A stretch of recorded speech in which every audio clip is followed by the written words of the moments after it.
Welcome to She Moves Bravely, a podcast dedicated to empowering women through stories of resilience, courage, and success.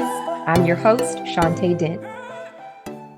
Today, I have the honor of introducing you to a woman who moves bravely.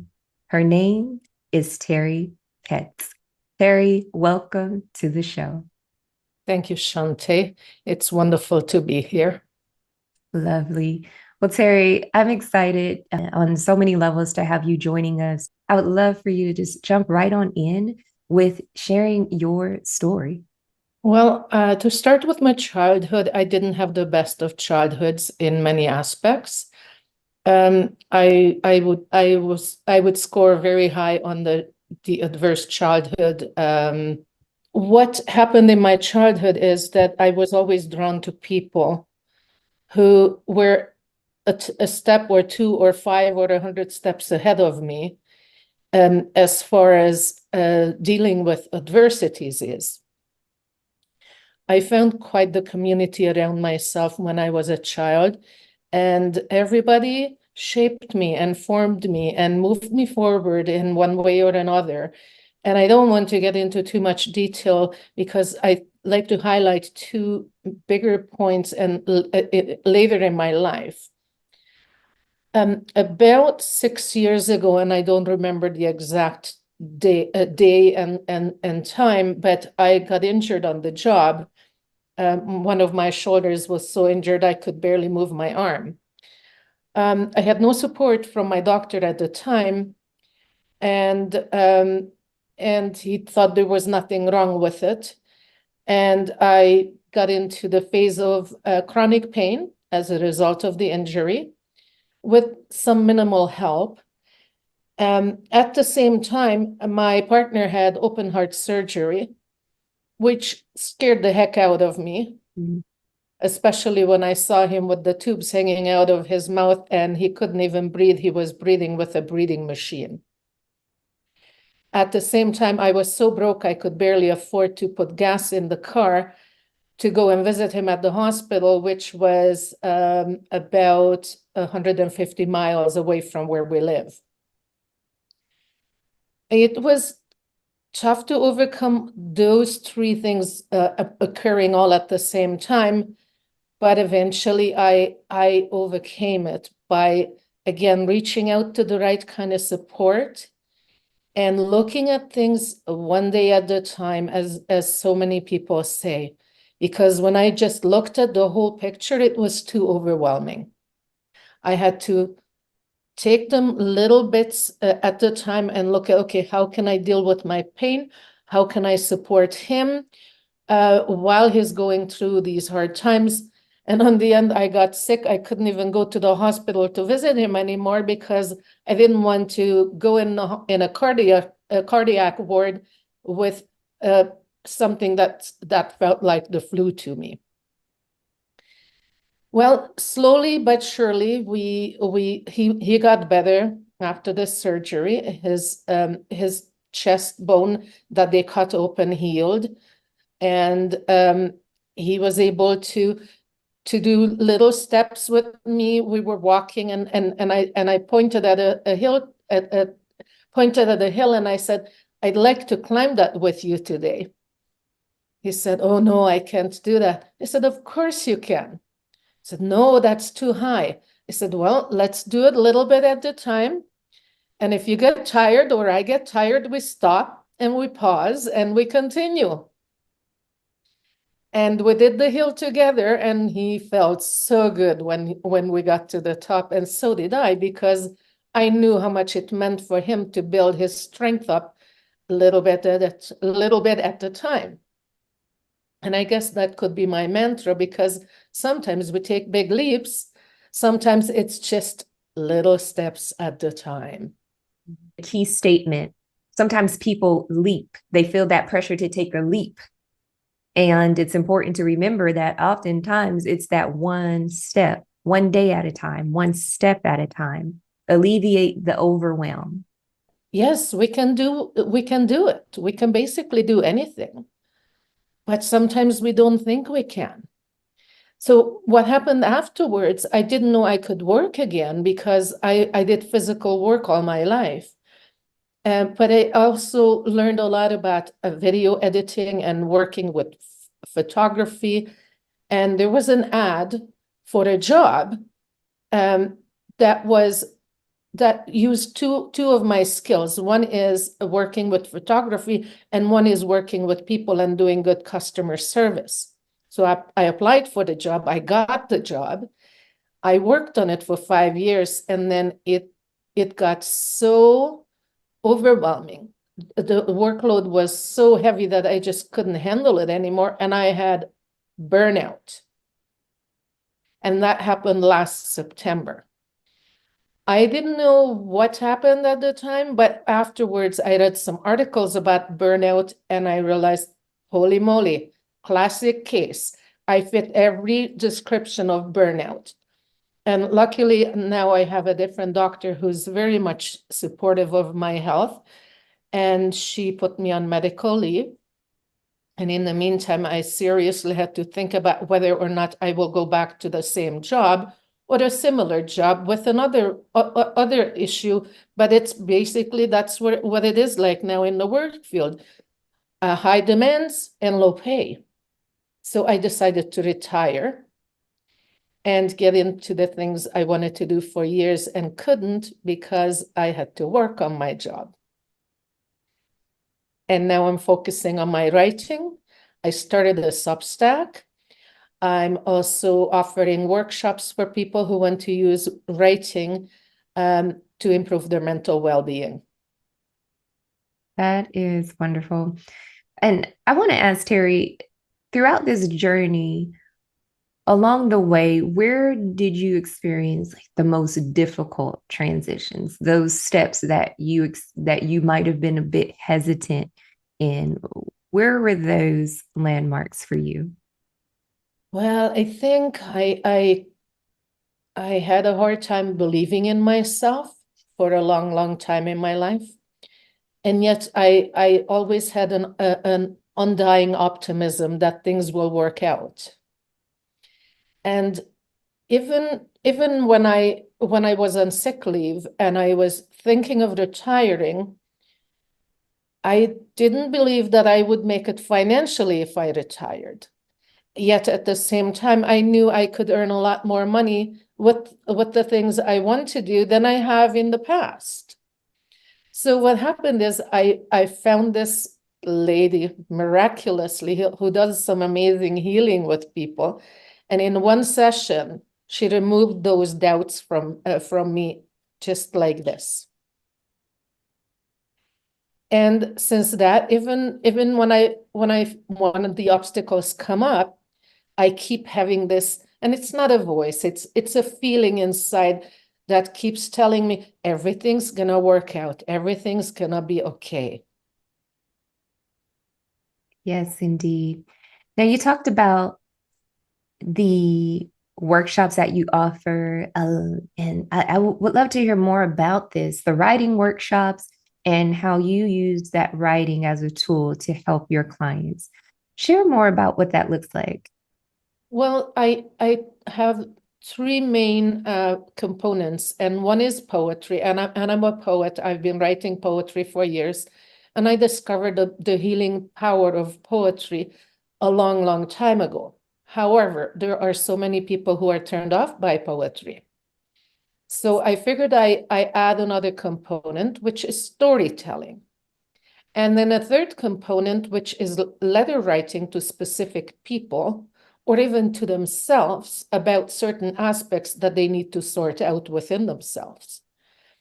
And they can choose any of the formats, but basically it's about releasing the things that is sitting inside and waiting to be released.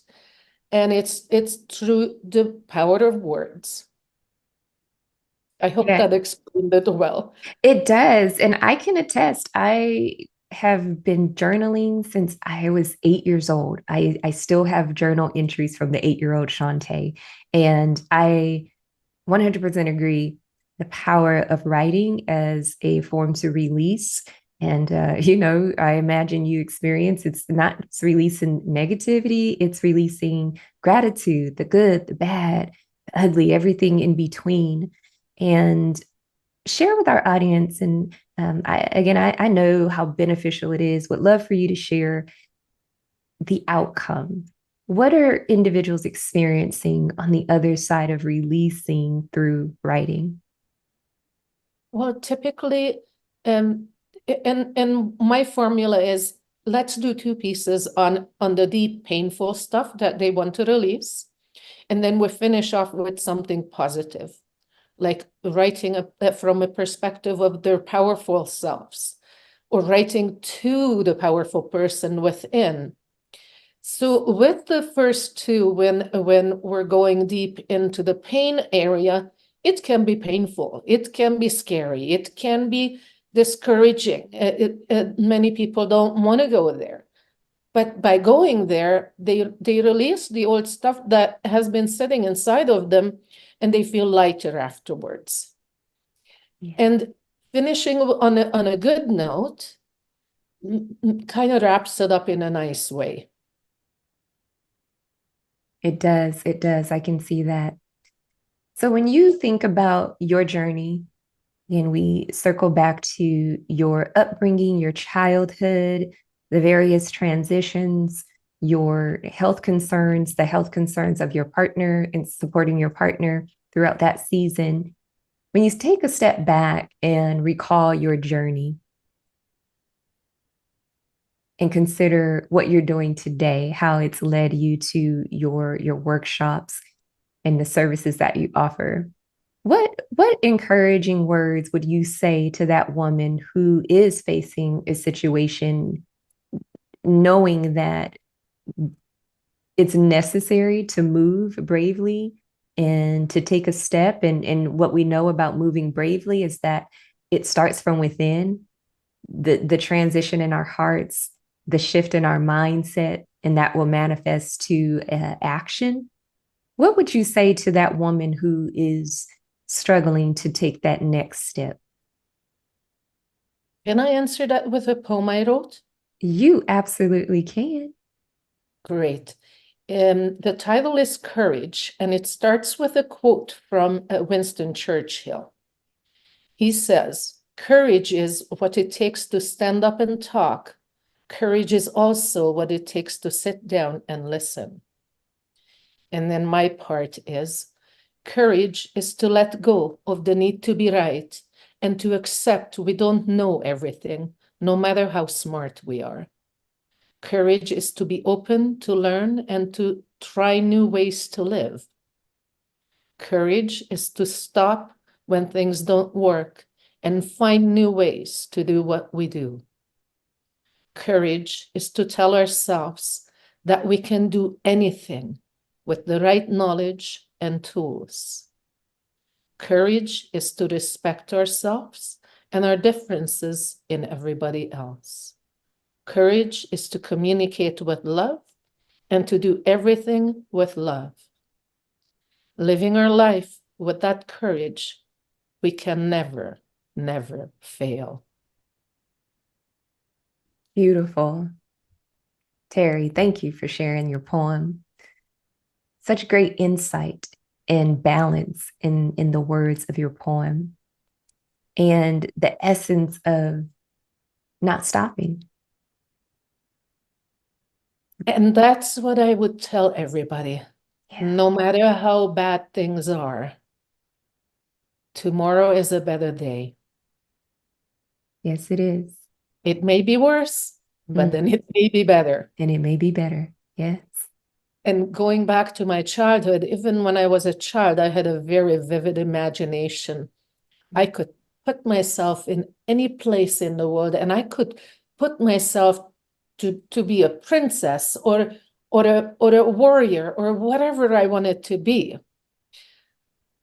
Getting that same imagination in my adulthood, I realized just as it's easy to go into fearful places, it's almost as easy to get into the powerful places. It is. It is beyond that mental, emotional transition, our actions will follow suit. And we think about that, how oftentimes, sometimes we'll go through seasons and we are overwhelmed and we're stressed. And in some way, it's almost like, what do we call it? Like a self-fulfilling prophecy, because there's so much negativity on our mind. We're not optimistic. We're fixated on worst case scenario. A lot of times we find ourselves in the worst case scenario because we're consumed with our thoughts and we go down that road where everything is negative. And I love that you've pointed that out, that point. You made this point, Teri, where if we focus on the negative, just as our minds wander down on the negative, we can focus on the positive outcomes and allow that to encompass our thoughts and our behaviors and our actions. Yeah. You got it. I've taken a seminar a long time ago by this guy called, oh my God, what's his name? T. Harv Eker. And his mantra was, wherever your attention goes, energy flows. Yes. Yes. Isn't that great? Wherever your attention goes, energy flows. And you're right, that self-fulfilling prophecy is if you focus on all the negative stuff, and boy, there's a lot of that in the world, that's where your energy is going to grow. If you focus on the positive stuff, that's what you're gonna see more of. It's true. What I love about what we're talking about today is a lot of the statements that you've made, they're practical, and individuals can implement these pieces of advice in those beginning stages. A lot of times before we make a move, we will often feel paralyzed. We're not sure if it's possible. But for those of you who are listening, take note to what Teri is sharing as she expressed through the powerful poem about courage. It's about making up your mind that you're not going to stop. You will take one day at a time and set your intention on, and essentially, what's the best that can happen versus the worst that can happen. I am 100% on board with what you do in your workshops. I would love for you, Teri, to share how individuals can connect with you and sign up for those workshops and begin this journey of expressing through writing. So far, I've only done in-person workshops, but I've started to schedule Zoom workshops. And on Zoom, we can have as many people as we have to. But I find it that the smaller groups would be much better because it's more intimate. People can reach out to me through my various social media links. And I guess one of the best ways would be through my contact form. I don't like to publish my email address online. But through my contact form, people can contact me.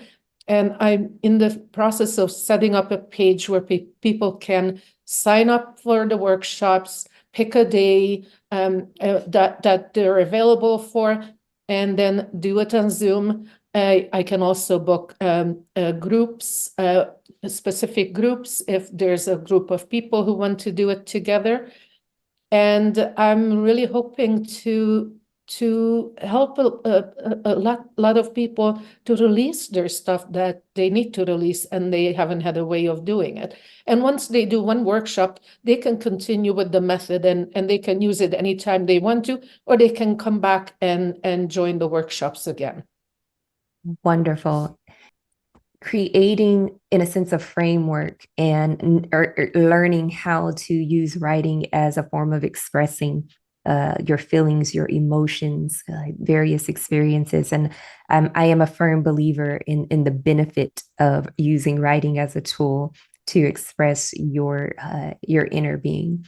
Teri, thank you so much for joining today. For those of you who are interested, we will ensure that Teri's contact information is included in our show notes so that you can connect with her and begin that journey. Teri, we appreciate you sharing your story of how you've overcome and what you're doing today. Thank you. Thank you very much for the opportunity and your beautiful, calm presence. It made it so much easier for me. Oh, that is such a great. Thank you. That's really what this is all about. We appreciate you, Teri. Thank you. Have a wonderful day.